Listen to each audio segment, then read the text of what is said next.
Сенде келініңіздің болатынына сондай қуаныштымын. Өзі ақылды, өзі тәртіпті, және де ең сұлу.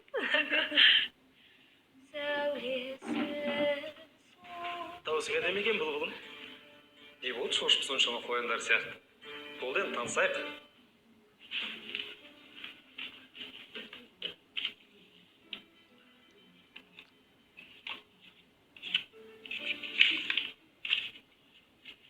Қалған ұсақ па? Лауриса. Рүстем? Рүстем! Тоқта! Тоқта! Мен саған кеше ғана не айттым? Енді кім қорқытып жүргенін біліп алайын қазір.